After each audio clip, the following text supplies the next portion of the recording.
What's up? What's going on? It's Lugo back again with Fat to Fit day 79, I think. I'm not too sure. I forgot what day we're on. But I'm pretty sure it's 79. Today I had a wow, that's loud. Today I had a push day.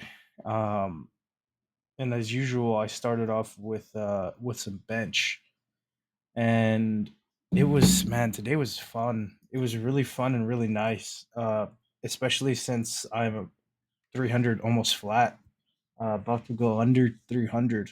Bench felt a little bit rough as I was warming up.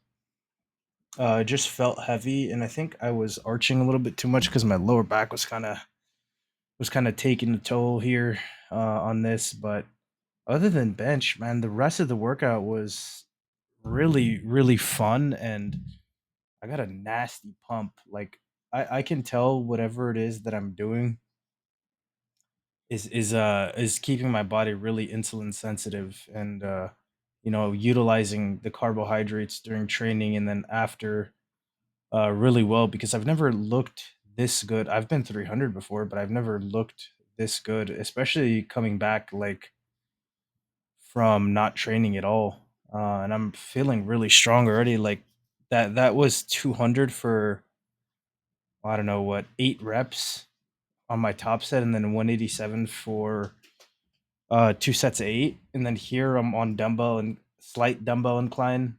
I did 80 for my top set of 6 because I had done 70 for 12 last week, and I was like, you know what, I'm gonna bump it up to 80. I feel like 75 will still get like 10 or something. And I kind of want to get on that beginning range of what I want on dumbbell. So I was just like, you know what, I'll do dumbbell incline. I'll bump it up to 80 and I'll see what I could get. And I think I still don't know if I should count the first rep, but I'm like pushing up. I just don't get the bottom. So I'm think I'm gonna count it as a rep anyway.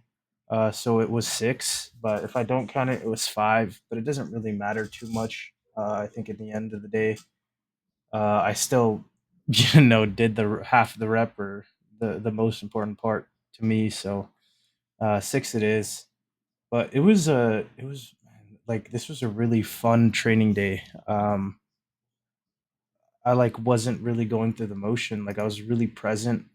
Everything was moving. I decided to keep seated military in just because I had one bad session. I was like, you know what? I did HS hammer strength shoulder press last week. Didn't really enjoy it. Kind of felt wonky. So I was like, you know what? I'm just gonna bring back the arch or the seated military with slight like high incline, I guess you could say, not just vertical. And then what I'm gonna do is I'm gonna make sure my lower back is touching. I'm not arching, so that way I get a lot of front delt recruitment. And I did 135, and it felt good. At least I think I did 135 because I don't remember how much the bar weighed. If that's a 45-pound bar, like I genuinely don't know. Sometimes the bars in the gyms are kind of wanky, but I think it was a Rogue bar, so I think it was like a Rogue Cherokee bar or something. So it probably was 45, but uh, yeah, I'm keeping seated military, man. I don't know what it is. Doing a seated military press is so fun to me. I don't really enjoy standing overhead, but I really enjoy the seated versions of shoulder presses a lot, and that was really fun. Hitting 135 again on that. Feeling like my shoulders are really strong. And then this is one of my favorite chest movements, the incline flies. This is really weird because the left cable was like pushed out because they keep ripping the cable off the stack, so it's like pulling out too far instead of being really tight and like close to the pulley. Like you could see there on the right, like it's hanging down lower. So it was really weird from right and left. I had to like move the bench to the left to get the same stretch that I was, and then it just felt weird. Um, so I don't know. Maybe I have to use the other cable stack, but the other one's really old as well, and really really clanky and kind of done. But we'll see. We'll see how that ends up going. But I did a new tricep movement today. That you'll see here in a minute. But that was one of the best tricep movements I've ever done, and I've never done this specific variation with the cable. But I saw a bodybuilder named Kuba Cielen, Cielen, Cielen. He's from the UK. If you're like a hardcore bodybuilding fan, you might know who he is. If you follow like Jordan Peters, TBJP, and all those guys from the UK, James Hollingshead. But I saw him do it, and I was like, that looks interesting. Like that looks really interesting because I've always done the style of movement with an easy curl and with a bench. I've never done it incline because it didn't feel good. But I was like, you know what? I'm gonna give it a try with cable and then doing it incline. And I was like, holy shit, this is like lighting my triceps up on fucking fire. But it's yeah, it's an incline skull crusher. I was kind of doming the top of my head. I think I needed to move the bench to the right a little bit because the cable was like out of line and I was like pulling to the right a little bit. Besides the like mount of actually getting the bar into place, this felt great. Like really so much better on my triceps than a regular skull crusher. And I felt it so much more on my where I want it to than like a normal in even like a normal incline skull crusher because I've done them before, but I think it's maybe just because it has tension all the way and it doesn't really release from the triceps and go onto the shoulders as much as a regular easy curl. But it was nice. I don't know what it was specifically, but I'm definitely keeping this movement. Like I think this rotation of movements now that I found is pretty much set. Like I've been doing seated military and bench the whole time. Kind of was swapping the dumbbell bench for dip machine, but that's locked in now. I'm really finding a nice groove with dumbbell bench, slight incline, not flat, and not like a higher incline.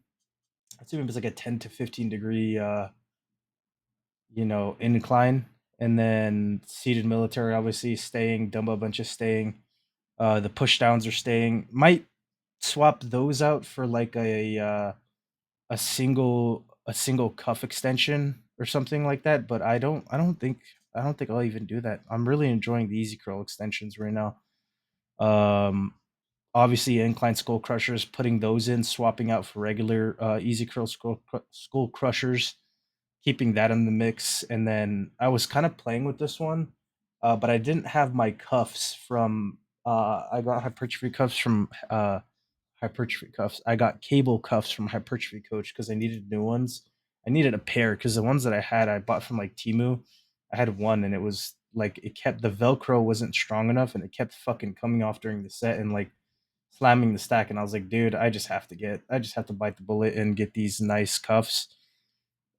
They were expensive. It was like $36 or 40 something with shipping, um, which is a little bit steep for some cable cuffs, but I think that I could justify it with enough of the single arm movements that I do and stuff like that. So I might do behind the back laterals on the next one. I rotated this Arsenal strength specifically machine out because somebody had fucked up the handle and like stripped it off. So I was like, well, fuck, I can't do it. So the 1 week I swapped it out for behind the back laterals. But now that it's back and I'm really finding my groove on this again, I think I'm gonna keep this one in for sure. Like I'm pretty sure this rotation of exercises on this day is locked right now. I've kind of been swapping stuff in and out, but here's a pump check real quick. Look at the laterals. The triceps were pumped. I was feeling really good, man. My triceps are growing really well right now. Um, and so are my arms, my biceps specifically. Like I've always had trouble growing biceps, and I think it's because I've never done a good amount of cable stuff. Like I've always tried to do barbells and dumbbells, and like machines and stuff, but I've really focused on doing a lot of cable stuff and a lot of singular dumbbell stuff instead of like more niche movements. Like I've been doing behind the back cable curls, dumbbell preacher, easy curl, progressing them really nicely, and then reverse curls. Um, and stuff really like stuff like that has really helped my fucking biceps grow, and it's only been like 13 weeks, or it's only really been like 3 weeks since I've been back at the gym. So seeing that they're growing already is nice, considering I've never really had that big of arms, maybe like 16, 17 inches. And then somebody who has like weaker arm genetics, it's kind of looks like shit. So I'm really enjoying training right now, really pushing it pretty hard. I hope you guys are enjoying the updates. If there's anything that you want me to talk about or address or, you know, just ramble about, leave it in the comments. But this video has pretty much come to an end. If you enjoyed it, please consider leaving a like, comment, subscribe, and I'll see you tomorrow for day 79 because this was day 78. Goodbye.